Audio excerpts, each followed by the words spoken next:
Қайырлы кеш менің көрермендерім. Енді міне фикус бенджамина гүлін тамырланған, тамырын көріңіздер. Тамыры қандай болып тұр.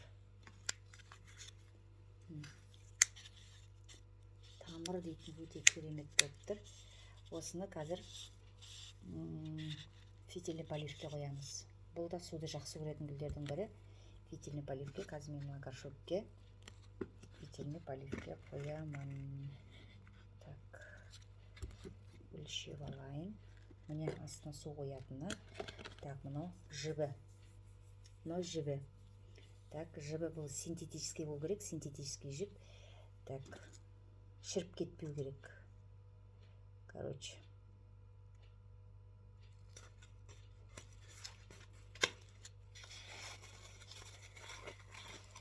Фитильный поливтің бір жақсысы. Әйтеуір су құям деп жүрмейсің. Суын көріп тұрасың, астында бар суды өлшеп алдық. Міне фитилі төменге түсіп тұр. Жетіп тұр суға түбіне.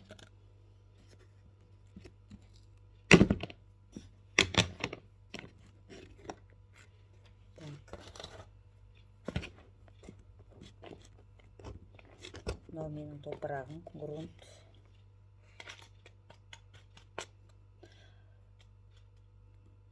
Путем перевалки тоже можно. Путем перевалки, значит, ана стаканын өлшеп алайық. Бүйтіп, сосын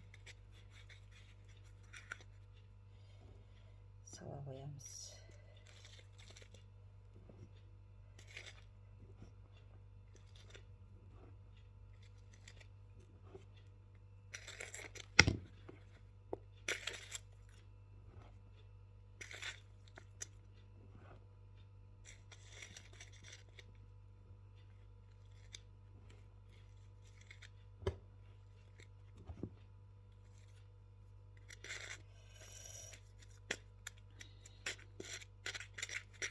Бұл да өте бір керемет гүл.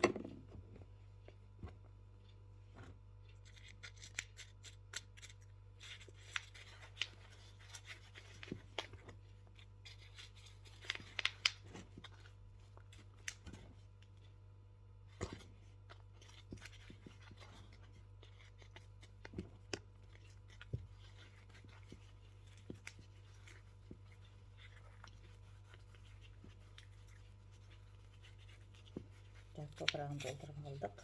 Енді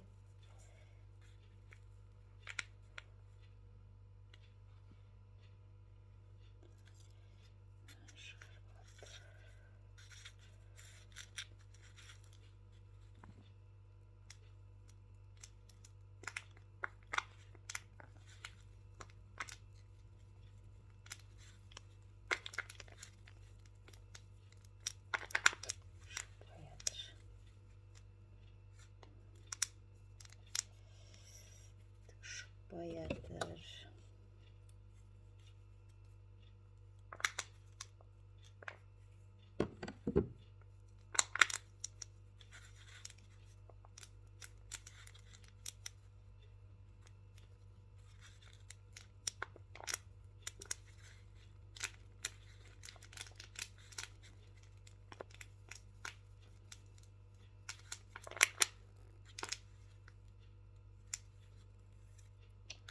Жайлап шығарайық.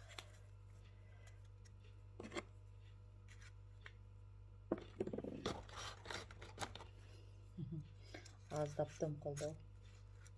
Сосын шықпай тұрған болар. Кішкене босатып алмасақ.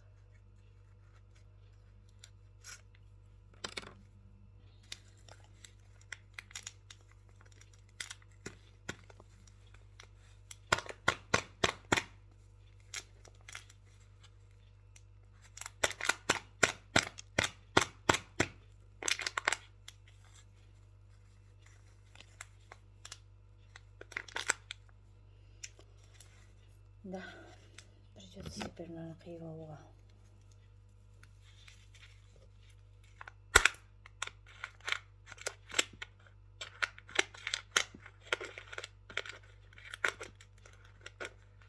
Не істейміз енді.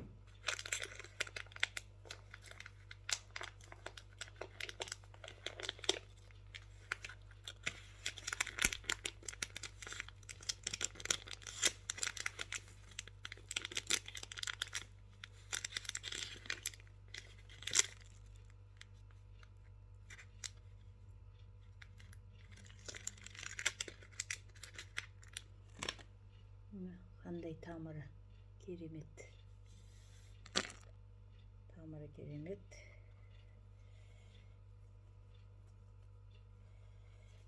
Так, екеу болып тұрғанда.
Renktер пайдалы.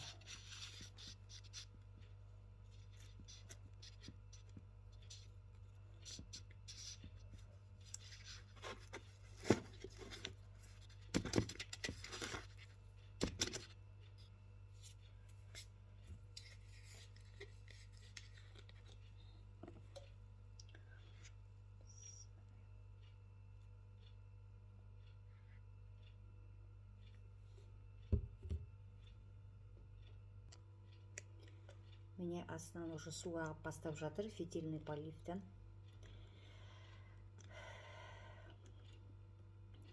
Дренажный отверстие дейді ғой. Міне астынан су ағып жатыр. Енді қазір мынау фитиліміз дым қолданады. Содан кейін су тарту процесі жүзеге асады. Сосын сол бойынша су тартып тұрады. Мына фитильный мына жіп дымқыл болу керек. Сонда ғана ол уже суды тартатын болады жоғарға. Бүгін 19 февраль 24 жыл. Фикус гүлімді, фикус бенджамина гүлімді фитильный поливке қойып жатырмын.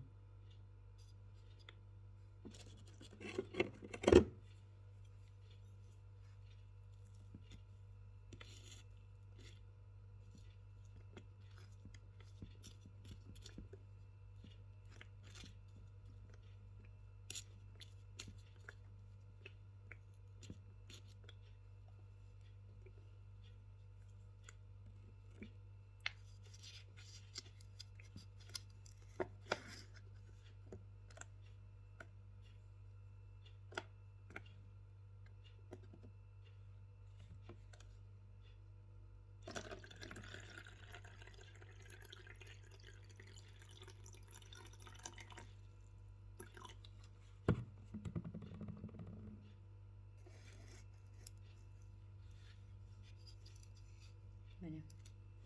Асты суға тимеу керек. Енді біраздан кейін кездесеміз. Фикус гүлім менің қандай болады екен. Сол кезде сіздерге көрсетемін. Сау саламатта болыңыздар. Заман тыныш болсын, гүлдеріміз өсе берсін. Амандықта жүздесейік. Пока-пока.